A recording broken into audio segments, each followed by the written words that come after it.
Oh, you boys, you see the game last night? No? Just me? Alright.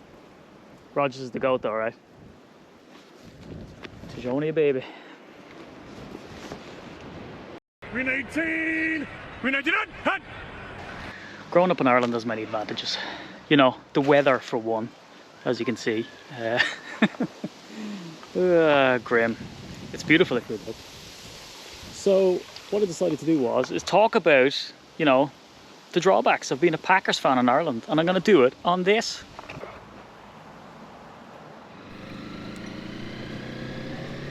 So number one, it's lonely sometimes, I guess.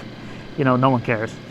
You know, don't have anyone to talk to about Hail Mary wins or blowout losses, which is, you know, mostly the reason why we started the group, I guess. You know, it would have been harder to suffer Dom's defensive capers alone, or to talk about how Matt LaFleur's on my top 10 list of people I'm allowed to sleep with, and Joan can't get mad, you know, otherwise I was, you know, talking to the dog.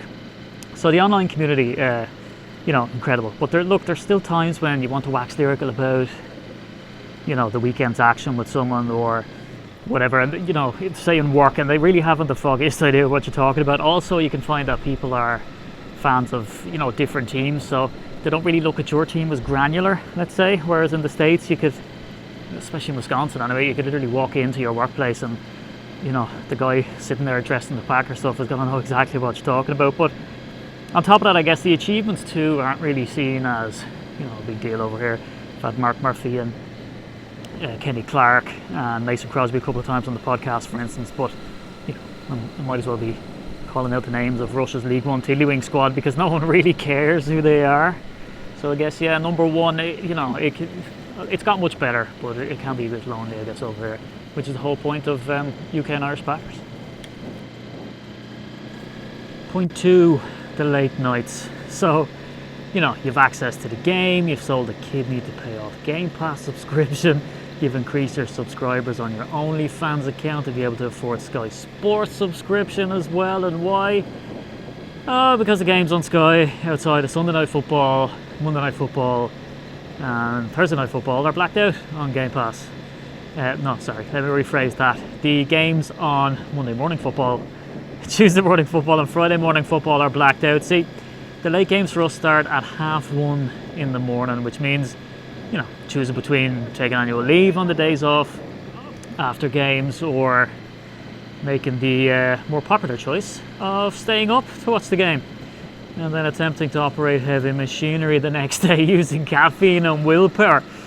And believe me, it's hard not to turn a caustic attitude on an innocent bystander when we suffer a humiliating loss because we only get to bed at about 4 or 5 o'clock in the morning, which is not great. Point three, the expense.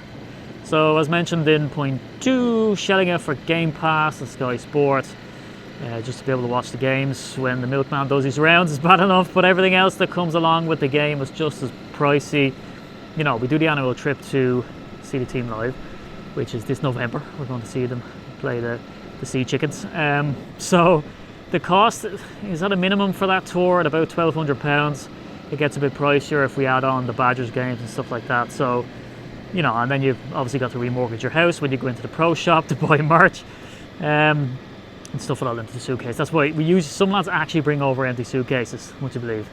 You see, merch over this side of the pond, it's you know, hard to come by. It's easier when you've like NFL Europe and Fanatics, and even though they're the same company kind of, and there's another couple of heads going around as well, but you know, sometimes people complain about the quality. If you want that top quality from the States, you know, the better jerseys, or just, you know, you can kind of get bigger stuff.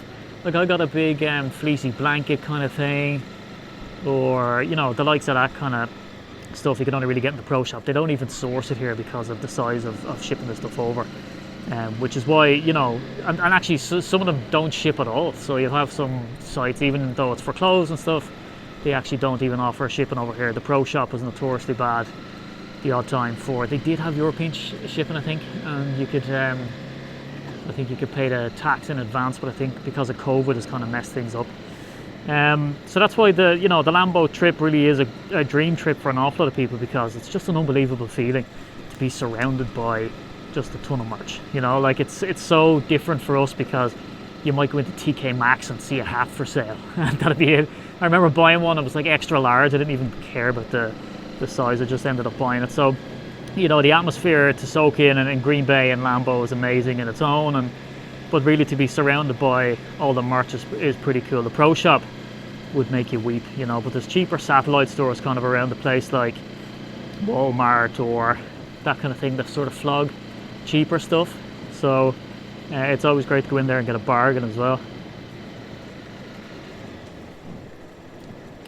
Number 4, I guess we're kind of seen as the cash cow over here in the UK and Ireland. It's although it's kind of, you know, it's the reason for the group why we all get together and all that kind of stuff, but so it's a bit sporadic, but we can all, goddamn it, we can all come together. Nearly 250,000 people filtered through Regent Street when the international game was on in London. That was kind of pre-COVID, but you know, the opportunities, as I said, to get merch and things like that and sell jerseys and all that, because, you know, they give us teams that are poor who wouldn't have massive jersey sales, and all of a sudden, you know, they take off. But, you know, the problem with shooting fish in a barrel is that it doesn't take much effort. You can just aim and shoot. In fact, you could probably uncock the gun and just stick a biro in there and pull out your dinner quite easily. So that's the way the NFL kind of treat us, we feel, over here with the international series matchups. You know, we have the Jags all the time and the pre-Baker Mayfield Browns, who are absolutely pants, and they tried to tell us it was such a great game, you know, so they were regulars over here. And really, you know, the odds of a good game quite slim, and sometimes it'll break out by accident. So, you know, now we hear that they're turning their heads and their eyes and everything else closer at other European markets like Germany, who actually have an unreal fan base. I mean, they've propped up sort of a domestic league over there for forever, and, you know, NFL Europe and all that kind of stuff is headed over there. So, you know, they've got a massive interest in American football. So I guess the question remains, will we be jilted at the altar by the league, who's seen a sweeter booty somewhere else? I don't know. I know it's a contentious issue in the States. In fact, anytime they mention it coming over for the international series games, people get kind of upset, and we know they'll never bring the home Lambeau game over. But the 17-week season, you know, apparently one of those extra games is gonna maybe be flogged over here. So come on, Packers. We know it's not you. We know it's the opponent, but try to get over here. Finally, point number 5. There's probably more, but point number 5: the fan base is kind of seen as a bit of a novelty. You know, we get asked regularly, not so much anymore, but we get asked, you know, do we know the rules, or do we know who Brett Favre was? I've also got asked if we've ever heard of the game Madden. You know, there's this cool game Madden that's been out. When we've had that here for forever.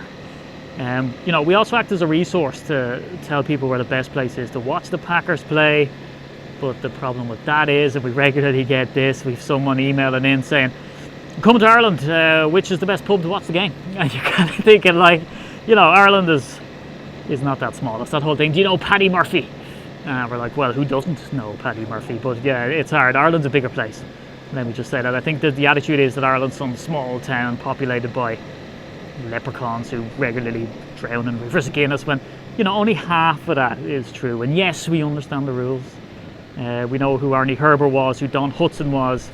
I'm sure Johnny Blood McNally was one of our own. So, you know, we consume more audio and video, arguably, around most things of NFL than probably the casual fan in the States, where it's kind of seen as a God-given right, or taken for granted, kind of like GAA over here. You know, I don't know how many heads go around reading analytical articles about Mayo, or soccer. You know, you can have the United fan who has the crest tattooed on his arse, but wouldn't necessarily go into a deep dive of sort of analytics, which is what you get over here. We're very into it in that kind of way as well. So I guess they're the 5 drawbacks of being a fan in Ireland. But as you can see from this video, seems alright, isn't it? Seems alright.